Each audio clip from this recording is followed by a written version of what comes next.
Welcome. Welcome to this afternoon's talk from our community programming for our fall interdisciplinary residency program. My name is Abigail Lewis, and I'm the Executive Director of the Bethany Arts Community, a nonprofit serving the Lower Hudson Valley and beyond. Our goal is to provide a welcoming and supportive environment in which artists and community members alike can learn, create, and flourish. Our facility, located in Ossining, New York, we have studios for local artists, gallery spaces, theater, dance studio, classrooms, as well as lodging and studio space for residency programs. Our fall residency attracts artists at different stages of their careers, from around the world for the development of both new and works in progress. And artists this year have included visual artists, poets, playwrights, choreographers, composers, dancers, filmmakers, and more. Due to COVID this year, we had to make the very difficult decision to reduce the number of artists we had on site. And we moved the public component of the program, talks like this one, online. At the same time, we established our first ever virtual residency to support additional artists. Before I introduce today's artist, Chigozie Obi, who participated in our virtual program, I want to take a moment to thank those whose generous support make our work possible. The New York State Council on the Arts, the National Endowment for the Arts, Arts Westchester, and numerous individual donors. Chigozie Obi, we are very glad to have you here today. Chigozie is a multi-dimensional artist who obtained a bachelor's degree in visual arts from the Creative Arts Department at the University of Lagos in 2017. She uses vibrant colors and figures to portray powerful emotions and stories formed from personal experiences and focuses on the representation of Black African people in all their diversity. Her work has been featured in several group exhibitions and sales. She was selected as Art House Contemporary Artist of the Month in July 2018 and is the recipient of the inaugural Tilga Fund for Arts grant in 2020. Chigozie joined our residency in mid-October with a post to our shared Slack community, noting the growing protests in her community against the police, and with two images. One was a blank canvas, and the other the first sketch of her work. In the post that followed, we saw this powerfully emotional mixed media painting emerge, as she also shared glimpses into the violent protests around her. Since Bethany's beginning, our founder, David Lyons' vision has been that through the arts, we can all enhance our perception and our perspectives of the world. Today's artist and art is a perfect example of just that. I'm thrilled to have Chigozie here with us today. And with that, Chigozie, I would like to turn it over to you. Hi, thank you very much, Abby. So my name is Chigozie Obi. I am a visual artist working and living in Lagos, Nigeria. My work is basically an expression of things that happen personally to me and happen in my society. So I highlight a lot of personal experiences and also just use it to talk about things that affect the people I know or the people in my society and also the world as a whole. For the Bethany Arts Community Program, I worked on my series coming up for air. And that series is basically speaking on women. With women, there's a lot of things that we're always told about ourselves to change or switch up or just that basically aren't exactly okay. And I wanted to just highlight these things that are told to women. So I spoke to, or I'm speaking rather to different women and getting images of them and just painting them to just express and like share what they're going through, honestly. So I will start sharing that right now before I go into the residency program, basically.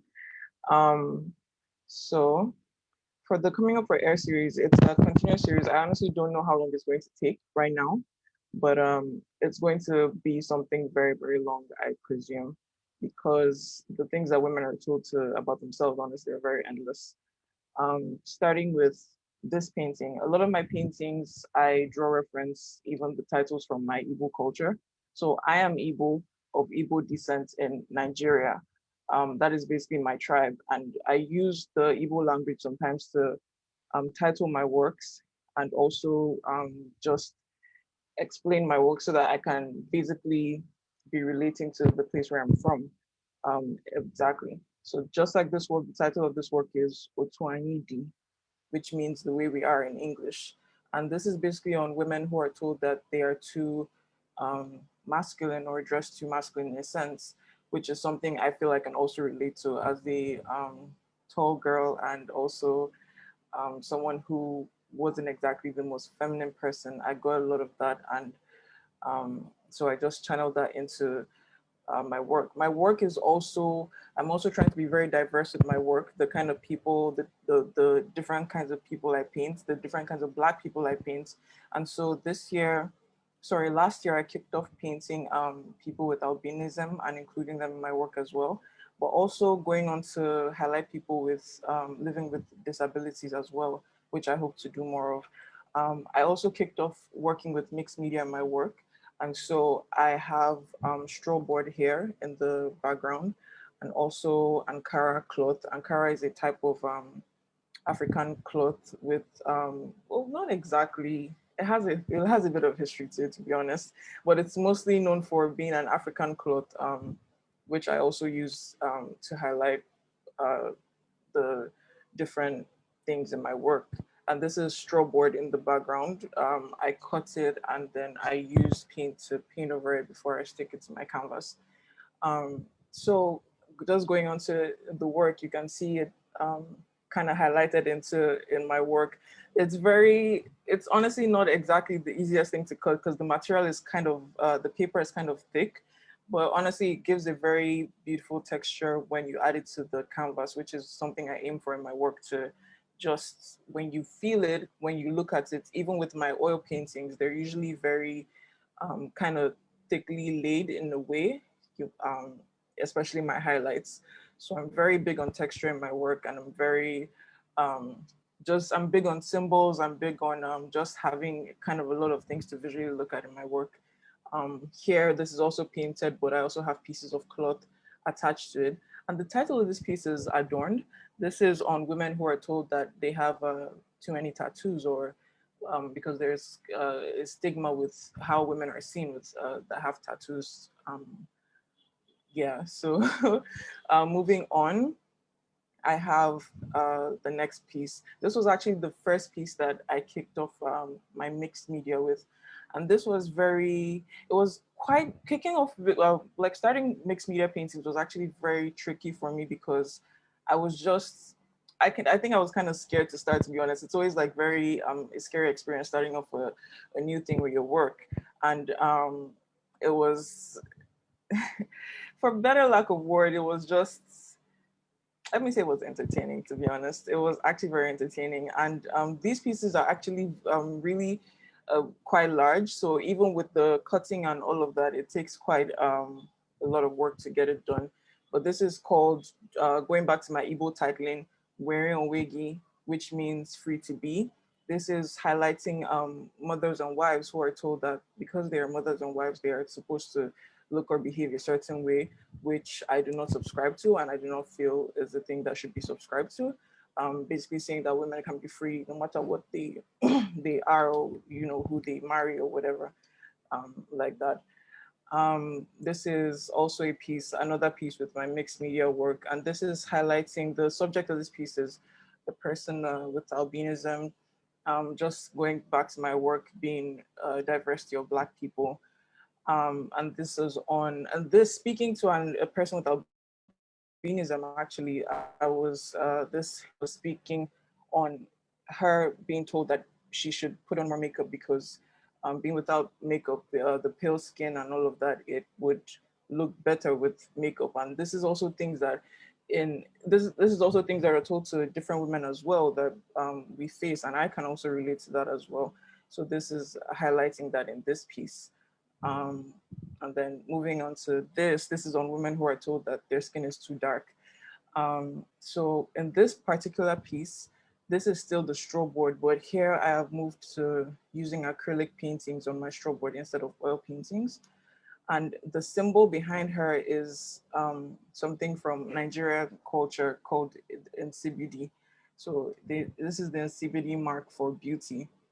And I have used that to highlight, basically speak about the subject in the background, but not overshadowing her. So this is on women that are told that they are too dark, and of course speaking on how that is not, that doesn't affect anything personally, that everyone should feel beautiful in their blackness. And the title of this work is Ojigi Marama, which means your black is beautiful.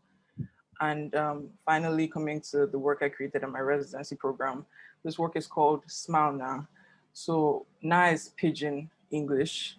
Pidgin English is it's not exactly English, but it's kind of like a broken down version, which is very frequent in Nigerian culture, and it means now. So usually with women, especially when you're walking on the street, it's something that you hear often: "Smile now. Why are you frowning?" All of that, and it basically highlights how women are always told to smile, either for the to enhance their physical appearance, or just not to look unapproachable or anything like that. And I just wanted to highlight how that in itself is problematic for women. With this, actually wanted to work on straw board for this, my residency program, but there was, the thing with working is that sometimes your plans just honestly change, and I didn't want to overflog it. So I just work with the mixed media. So here I have the Ankara cloth again that is stuck to the canvas, and I just work with my um, acrylic pieces. This piece is an oval canvas, which I also work with. I work with squares and ovals and, sorry, circular canvas rather. And yeah, creating this work during the residency was honestly just amazing, because it really took off my mind from the protests that were happening in my country at that point. We were protesting against police brutality, and it was just in a time where nothing was sure, people were being killed and all of that. The residency program was really a space where I could come into and just clear my mind and focus on my work. And through the Slack meetings, I could talk to people and see what people were working on as well. And I'm very grateful for the opportunity to have that. Honestly, it was very, very helpful in my practice. And just talking about this smile now, I'm just going to give a little insight on the images I shared on the Slack group chat of the process. Sorry, my studio is it can be quite messy sometimes, but basically this is how my canvas is before I start work. It's quite big, to be honest. So I do my background washes first, just get a feel of what is happening. And then I have my sketch on the canvas first. I'm not a very sketchy person. I'm not so concerned with perfectionism when I'm working on my work. And I think even now with the, I think even now with what I am, sorry, I'm just going to share again. Yeah, okay. I think even now with my work, I just don't exactly think about it being perfect first per se. I just like working on. I just like working on. I just like the work just leading me. Basically, I don't exactly like overthinking about it or anything like that. So, and then I start the first layer, which is usually something like this. I started with the lady on the right, and just this is basically me getting my proportions, going with my color scheme, all of that, and also giving a bit and testing out colors with the other lady to see what would work with the, so it's not exactly like I have my colors all planned out too as well. Sometimes it's just really a go with the flow, just a little zoom into how the first layout usually looks like. Um, and this is, sorry, my lighting is very terrible.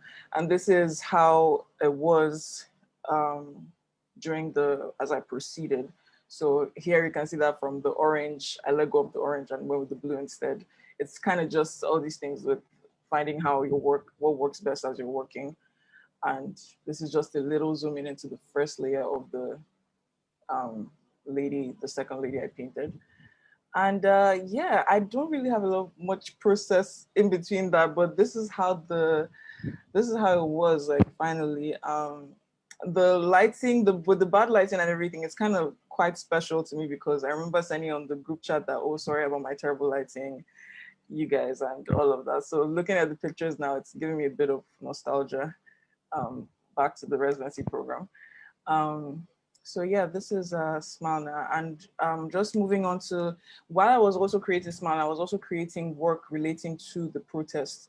So this is from the NSARS protest. I'm actually going to, let me start with the first work I ever created for the protest. This was happening during the protest. We were protesting at different locations. And so I and a group of girls basically organized a live painting protest to paint at the venue of the protests that were happening. And so we just called artists, like a call for artists to come around and, you know, paint wherever they wanted to paint so that we could also raise funds to donate to what was happening, because at the protest ground there were people there was food provided, there was entertainment provided, but also they were also bailing people out because police were also still arresting people and harassing people and all of that. So we wanted to contribute with what we know how to do best, which is art. And honestly, a lot of artists turned up. I painted this piece called Izu River, which is basically a river in my state, Anambra State, where the head of police, that is the SARS. SARS is basically an anti-robbery squad that was created to, you know, stop anti-robbery, but they basically use it to extort people and just kidnap people and kill people instead. So the head of the SARS, force in Anambra State, James Wanfo, he basically collected a child, Chijoke Ilonaya, and he when the father came to check for him, he was told to pay some money to get some information on his son, of which when he finished paying the money, he had to sell his land and sell a couple of things to even raise the money, and of which when he did, he still wasn't answered. So he had to go to Ezu River, which is a river in Anambra State where they basically dump dead bodies, and he had to look for his son amongst the the people in the river to basically see if he could find his son there, because up till today he still hasn't gotten the body of his son. So this piece really connected to me because the name of my brother's name is Chijoke, and we are also from Anambra State School. It could basically be my brother here. And so I just painting on the protest ground and all of that, I just channeled all the feelings I was feeling and just created this. So this is basically my own version of what I feel the Azu River would look like, just filled with blood and with innocent people drifting in and out, just being dumped by the police. And yeah. The second piece I created was called Target Practice. This was after the protest happened. There was a massacre basically by our government. And after the massacre, there was fights that were happening all over the state, really, and even in other parts of the country, mostly the state where I was in. And so they were shooting around my area. And that is honestly the first time I've ever encountered something like that. I had to close my windows. I had to lay on my floor. I had basically just stay indoors and just be very careful. And there was a lockdown. And so the title of this piece is Target Practice, because honestly, this is the first time, that's honestly what I felt like. I felt like a target. I felt like they could come in, anybody could come into my house and just, you know, shoot me or collect me or anything like that. And even up till now, because the fight still continues now, I still feel like that. And so I just channeled all of that into the painting. This painting, and yeah, this basically just described how I feel, or how I feel honestly, about the whole protest and everything that was happening. And the final piece I created on the um, protest was after our president addressed us after the massacre happened. So I personally didn't expect anything so much from him because honestly, a lot of them are government officials, they don't care. But it was still very discouraging that the president didn't even acknowledge the people that died during the protest that the police killed and the soldiers killed. And honestly, the spirits of everyone were just like, it was just really low. Everyone was at a down point. So this piece is titled "Keep Your Head Up" because I wanted everyone to just know that this isn't necessarily the end of the battle, that we just have to, keep on fighting for our country. It's very easy to be discouraged and all of that, but we just have to keep on fighting, really, because that is how I felt as well. It can be really tough, but as long as we remember, you just, I guess that's the only thing that can really keep you going, to be honest, the support from others and just knowing that we're all in this together, really. Um, so yeah, this is basically what I have for you. Thank you. Chigozie, thank you so much. What what amazingly powerful work, and um, we have to say thank you to you for sharing your what you're going through, what is happening in the world around you, and the impact to your community and loved ones. Both sharing that in the post that you shared with us during your residency and here, and then really through your artwork. That's incredibly powerful.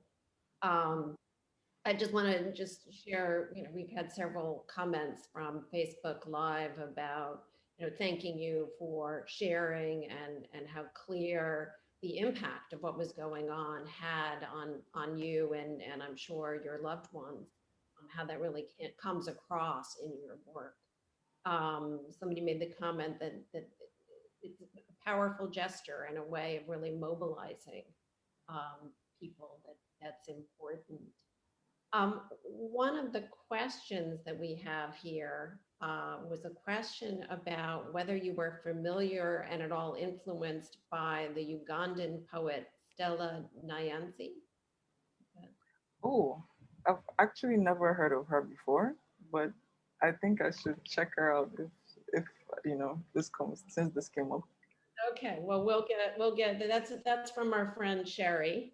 Um, Okay. so we'll get Sherry to give us all a connection. I don't know that poet either. Hi, Um, Sherry. And the another question is about just because the fact that you're speaking so clearly, obviously for women around you, Nigerian women, but quite frankly for women all around the world. I mean, when you and I chatted just the other day, and you were talking about Smana and um, this idea that we as women are told all the time to smile, um, brought me back to when I was a kid and always being told that I wasn't smiling, or that my face naturally looked like I was frowning. Always that people thought that was okay to comment on, people you didn't know or whatever. So anyway, I mean, the question is really, are you finding that your work is getting recognized and being accepted by people around you? Yeah, I feel so. I used to be more broad with my topics before, so highlighting things concerning men as well and other issues. But just like I was telling Abby before, I found myself being more, because I'm a feminist, but I found myself being more of me more concerned with women's issues sometime around this year. There's been a lot happening to women. Honestly, there's always been a lot happening to women, but I just really, really connected this year. And even in here in Nigeria, there's so many things that have already happened. There are trends, there are women that have died, hashtags and all of that. And I just felt like, honestly, everything else can wait, really. I just want to discuss and share what is happening with me and other women around me. It's just too important for me a thing. So everything else kind of seems secondary for me right now. And I feel like people are recognizing that in my work as well. Just me highlighting women more in my work. Yeah, I feel so. So, so when you started, I remember you telling me that when you started the that you shared with us, Anna, one of the things that you said is that you had anticipated that you were going to have more multimedia in it, and in the end, you ended up having the skirt. Yeah. Can you share a little bit more about just your process and where you start and how you make those decisions as the pieces are coming to life? Okay, yeah. Usually I have I actually have usually I start off with thinking about the idea first. So it's usually just brainstorming and thinking up ideas or whatever. And then when I get my idea, the first thing I do is actually to sketch it out on paper. um, I actually don't have my paper sketch, right? I was supposed to, but I just, yeah, I don't have it. But I usually sketch on paper first. And that kind of like, I work everything on paper. So all um, what I want to put in the background, what I want to add to the colors I want to use,